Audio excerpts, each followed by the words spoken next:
The Goat House is back. The Chicago Bears job has now been filled on top of the Patriots job. So we're going to predict the final 5 job openings. Who will be hired? Who are the options? Things really starting to get going now. All these coaches are going to be coming off the board. So let's break down these picks. Let's start with the New York Jets, who I'm going to predict them to hire Lions defensive coordinator Aaron Glenn. And I'll take it a step further. I think it happens pretty soon. He's going to meet with the Jets tomorrow, which is Tuesday. He could sign that deal on Tuesday or Wednesday morning. If he does not, he'll go meet with the Saints. Then things could get interesting. He does have some interest elsewhere, but I'm going to roll with my prediction that I've been making, Aaron Glenn to the Jets. Again, if he goes elsewhere, then my next prediction would be Brian Flores. I think that's who is next in line, the Vikings defensive coordinator. Some similarities to Glenn there, tough leader. I feel like he could be a very good leader, defensive-minded, good defensive coaches. Maybe Flores is viewed as a better defensive coach. Glenn does his stock go down because the Lions-Commanders game, it wasn't the best outing for him, but one game isn't going to decide that for these teams. A lot of these teams have kind of already made up their minds as well. I think the Jets' number one choice is definitely Aaron Glenn, and I'm predicting them to land him. But if not, Brian Flores, wild card pick will be Matt Nagy. I heard months and months ago from a source that Matt Nagy is one to watch for the Jets job, and I've been saying it, and all of a sudden, we get to the offseason for the Jets, and they've set up an interview right away for Matt Nagy, so that was pretty interesting. So it'd be a wild card pick. A dark horse pick would be Steelers offense coordinator Arthur Smith, which didn't work out with him as a head coach. He did have Desmond Ridder as a quarterback. Started to work out as an offense coordinator with the Steelers, but then it kind of went downhill, so does that make him less appealing? So, again, wouldn't be the most appealing job, but he's done a decent job as offense coordinator. But going to roll Aaron Glenn here, Flores, if not.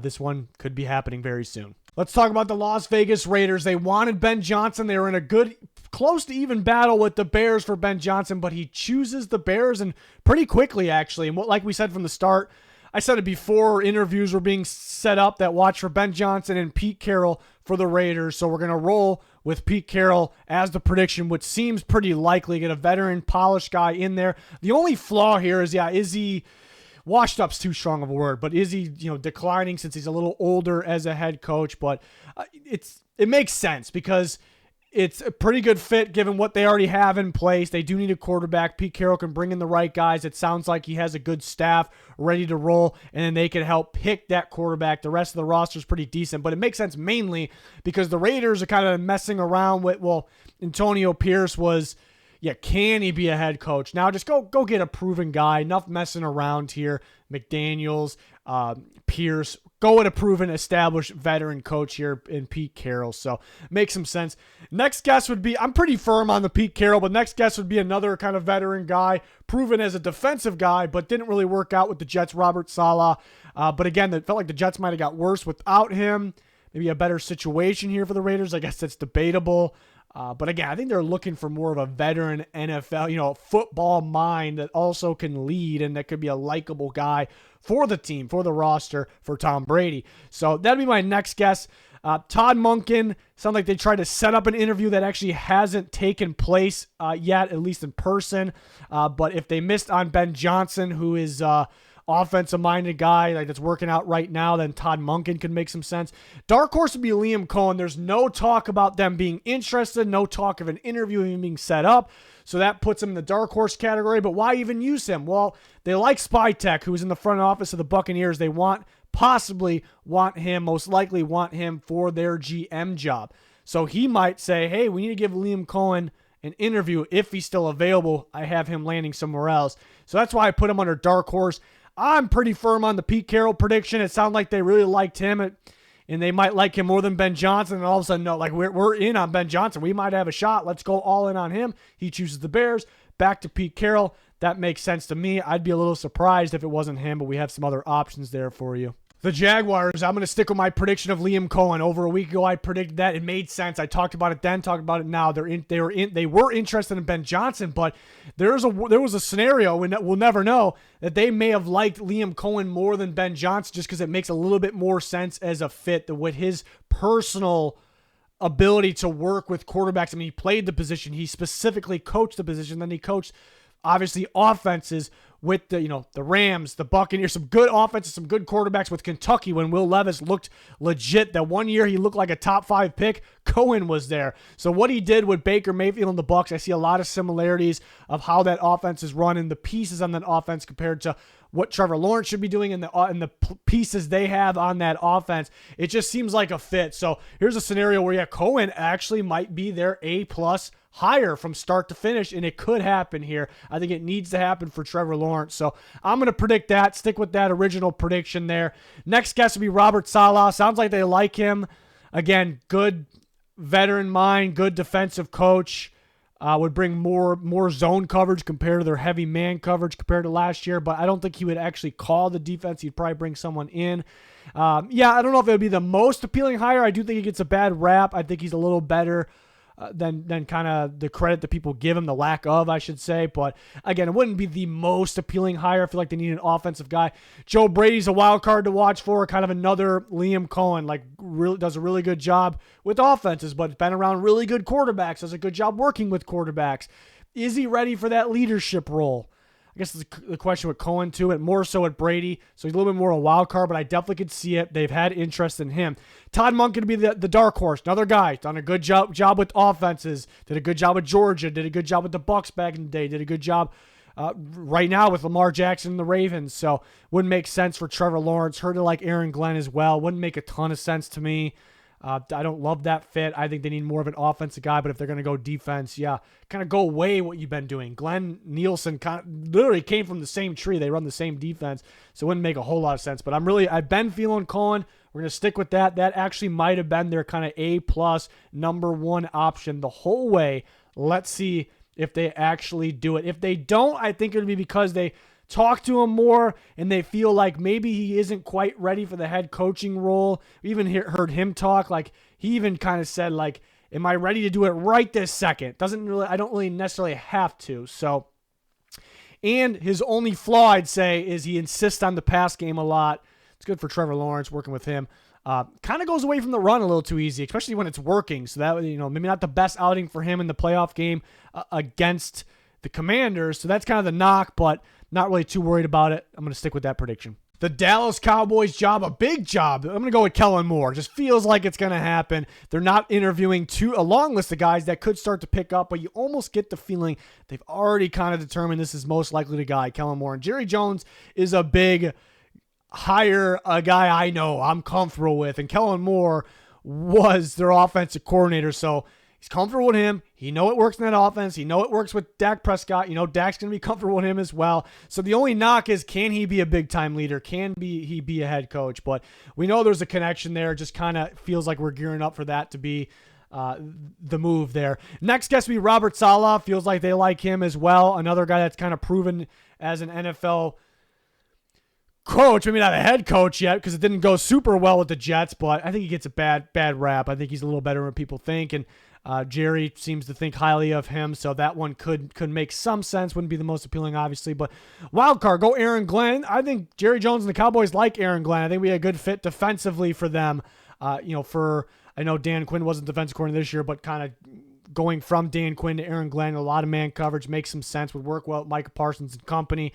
Playmakers like Trevon Diggs, I think he would kind of put them in the best position. And I know they like him. It just kind of, I predicted Glenn to go with the Jets, and Saints are up there. If it came down to Cowboys Saints, so you'd have, if he actually had the choice, like if the Cowboys weren't going Kellen Moore, you'd have to think the Cowboys the better job. And then dark horse, Anthony Lynn. And I actually think he's a little more likely than Aaron Glenn, but he's definitely, dark horse is the right title, right? Because no one's talking about him. Everyone's going, is that guy even a candidate? And I actually kind of like Anthony Lynn, right? I think he really gets a bad rap on the Chargers job. Now, he was not good in late game situational coaching and clock management. That's important. That needs to be fixed. But he does not get enough credit there. I think he put the team in the position to win. He did a pretty decent job. He needs some credit, him and his team, for developing Justin Herbert right away. He's doing a great job as an assistant with the Commanders right now. The guy knows football. Jerry Jones familiar with him. It just seems like a guy that he would be interested in. So that's a dark horse one to watch. Yes, it wouldn't be the most appealing hire. There'd be questions because of his situational clock management coaching styles. but I think that'd be an underrated one at the same time. Wouldn't be the best one in the world, but it'd be an underrated one. But I am leaning, probably like much of you out there, with Kellen Moore reuniting with the Cowboys, but this time as a head coach. But right now, going to the NFC Championship game, does that delay things? Is that a distraction? You know, the Cowboys look elsewhere. Is he doing the best job with the Eagles right now? It's a little, you know, they're winning, but it's, a little bit relying on the run game there. So does that change his stock? Probably not. We'll stick with that prediction. On to the New Orleans Saints, which they're probably the trickiest team to predict. They can go multiple different routes. What I know is they want Aaron Glenn, obviously coach with the Saints very recently. I predicted him to go with the Jets. The Jets, a little bit better of a job financially comparing. You know, that's where the Saints are. That's where their flaw is right now. But the Jets got a pretty good roster, especially defensively. Aaron Glenn started his career there, so it makes some sense. But Saints, they want Aaron Glenn. If he makes it through Tuesday, Wednesday morning without the Jets job, he's going to New Orleans, meeting with them. Things could get interesting. But if they don't get Aaron Glenn, like I'm predicting, who are they going to get? I know they like Mike McCarthy. It would make some sense. Obviously, a little more proven. He can come in, pick the quarterback, develop the quarterback, kind of get them polished, back on track. A little messy right now. So I know they like him. Again, the Bears like McCarthy as well, but they obviously they wanted Ben Johnson, so Bears are out of the picture.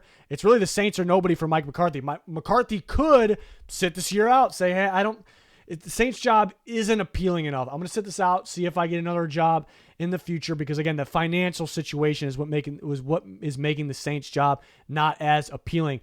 But I don't know if McCarthy's really like that. I kind of see him as a guy like, hey, I'll take that job. I'm confident myself. I can do it. I get to go pick my quarterback. They got some good players on their team, some young players, veteran, older players that are still very good. I'm going to turn that thing around. I totally can see that. So I'll go with Mike McCarthy right now. Next guess, Aaron Glenn, who they really want. It's just kind of if the Jets don't end up hiring him. Now on to the other scenario the Jets can go. They could very well end up going with a bridge coach or a guy that they think could be a bridge coach, but hey, maybe he works out and they keep him. But similar to what the Texans did for a couple years, somewhat recently, what the Patriots did this year going into this offseason, because the Saints aren't the most appealing job right now, mainly because the financials. Derek Carr, need a quarterback, bad time to need one. So they really can't get their pick of guys. So bring in a guy that, hey, young maybe, we'll see how he works out. We're not afraid to fire him after a year or two when, hey, our job's a little more appealing now. Dug ourselves out a little bit of a hole, and now we can get a coach we actually really love, really want. Totally can see that. But of course, if the coach is playing, if the Saints are playing well, they keep him. Makes sense. And the leader of that category would be Joe Brady. I guess McCarthy could be that in a different way, kind of get them on track and then see if they can get but Joe Brady, young guy that you kind of can grow with. They like Aaron Glenn for several reasons. One of the reasons he has a Saints background. Well, Joe Brady has a Saints background, was obviously there. Been around really good quarterbacks, did a good job with the Bills this year. I don't think he did a good job in the divisional round game. They won the game at least. I don't think that plays a big factor. But is he ready to be a leader? Is he ready to be a head coach? These are the questions here. But he's a good guy to pick a quarterback, what the Saints are looking for, and then kind of get the offense going. Does he end up being a bridge? Does he end up being the future? We'll see. Some dark horse guys they're bringing in for a second interview. Anthony Weaver, the Dolphins defense coordinator, and Mike Kafka, the Giants offense coordinator. Anthony Weaver I actually like. He seems like it's to be determined a little bit of a mystery, but he seems like a tough, no-nonsense, good leader, likable guy. He got that Dolphins defense getting better and better as the year went on. Seems like a really good defensive coach. Seems like possibly a very solid leader. So that one could make some sense. I keep hearing they want somebody that can pick the quarterback, though. And then Kafka, quarterback background, played the position. It's not the most appealing, hire, though. The Giants have been a disaster. It feels like players are playing the worst possible versions of themselves in there, so it's not all on Kafka, obviously. It's not fully him, but it'd be an ultimate bridge coach there, in my opinion. Like, they're not really planning on, unless it really works out for him to be around long term. So this is an interesting one. Saints can go multiple different directions. It's going to be kind of a domino effect. It starts with Glenn, who I'm expecting to go with the Jets. If he doesn't, things get interesting. Then I think Mike McCarthy doesn't get the job if the Saints go at Glenn. Doesn't get any job, McCarthy, if as of right now, if the Saints end up with Glenn. So going to be interesting to see the route they go in all these teams. This is the most entertaining coaching cycle that I can remember. The big market teams and the big time candidates. You got different flavors here. So it's a lot of fun. We have you kept up to date with the latest news, rumors, predictions on our Twitter at GoatHouseNFL. There's a link pinned in the comments. We have free agency videos already up, a very recent one. Check it out. We have more of those coming, more draft videos, more coaching videos, rankings, grades after it's all said and done, covering the playoffs, Super Bowl, all of it. Join us. Be much, much appreciated. It's going to do it for this one. Thanks for watching. Goodbye.